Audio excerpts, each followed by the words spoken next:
Okay. Yes, so the Yemunja, the mothering principle is so important. As we've known, that was one of the things they attacked in the traditional culture.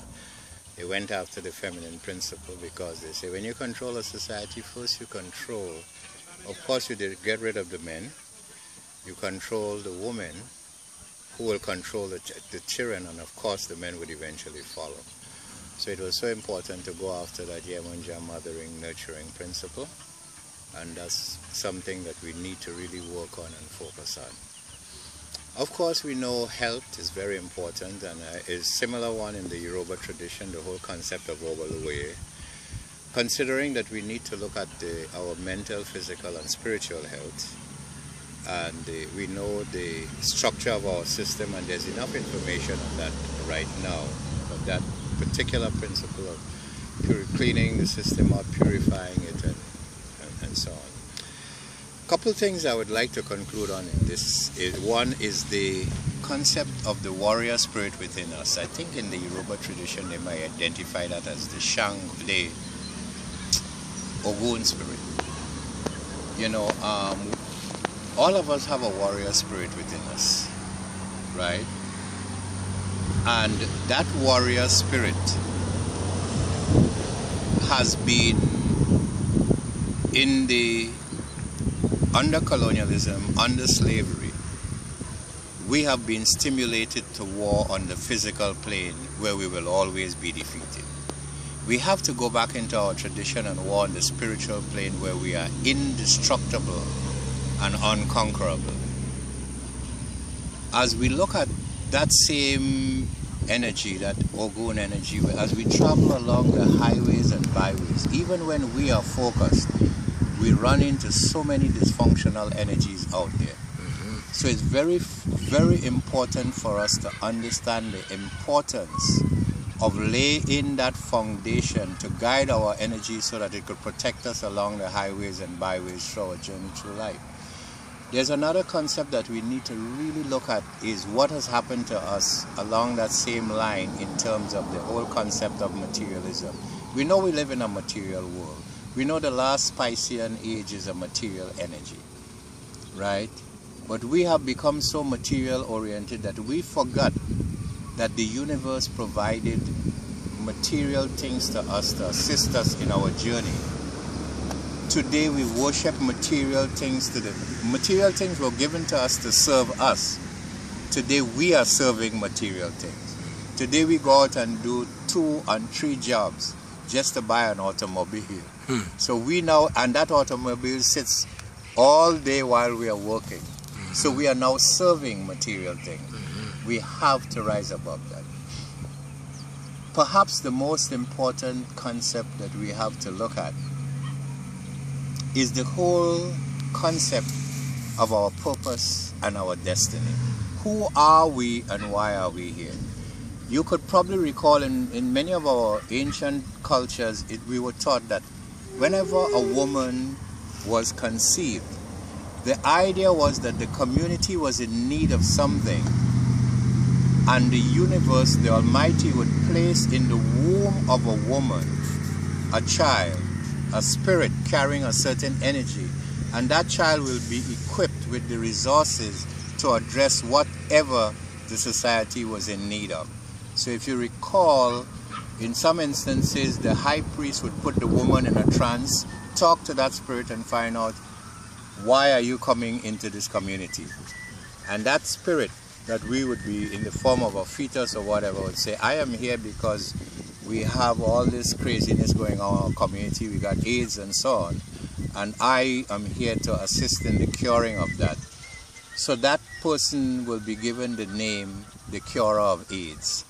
All of us had a divine purpose. Every single one of us were born here for a divine purpose. We have been taken away from that.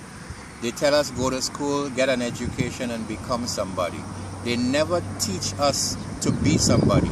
As a matter of fact, when you look in the dictionary, the word that you see, the root of the word education is the Latin word educare.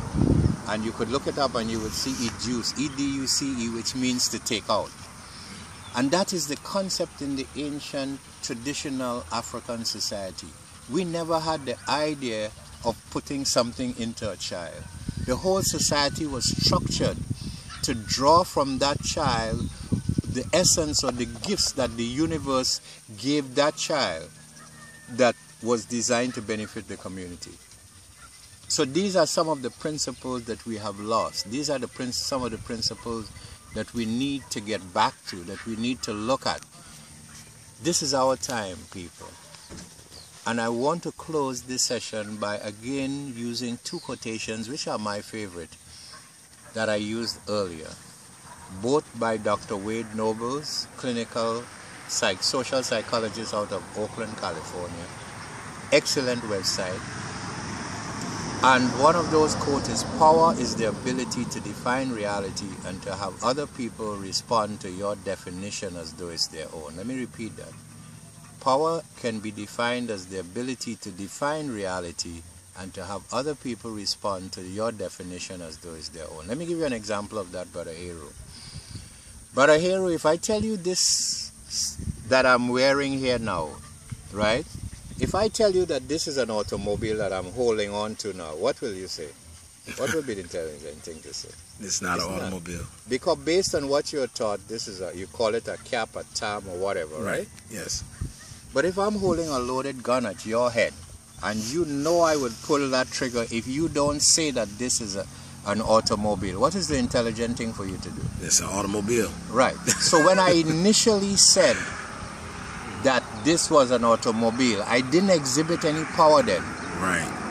I define it as that, but you didn't accept it as a reality. Mm-hmm. But when I brought the gun into the equation and your life was threatened, mm-hmm. then I made you accept that definition as though it's your own. Mm-hmm. So that's important to understand what has happened to us. Mm-hmm. Somebody has defined our reality, mm-hmm. and make us think it's our own. Somebody made us think that hamburger was our thing, mm-hmm. that Kentucky Fried was our thing, mm-hmm. that television was our thing, that all these material toys and all of that, they have defined that as reality and make us accept it as our own. We need to rise above that. Mm-hmm. Finally, again, I want to close with the words of Brother Wade Nobles. The majority of people deny themselves of the things that they should know because of what they think they know, even though they don't really know what they know. The majority of people deny themselves of the things that they should know because of what they think they know, even though they don't really know what they know.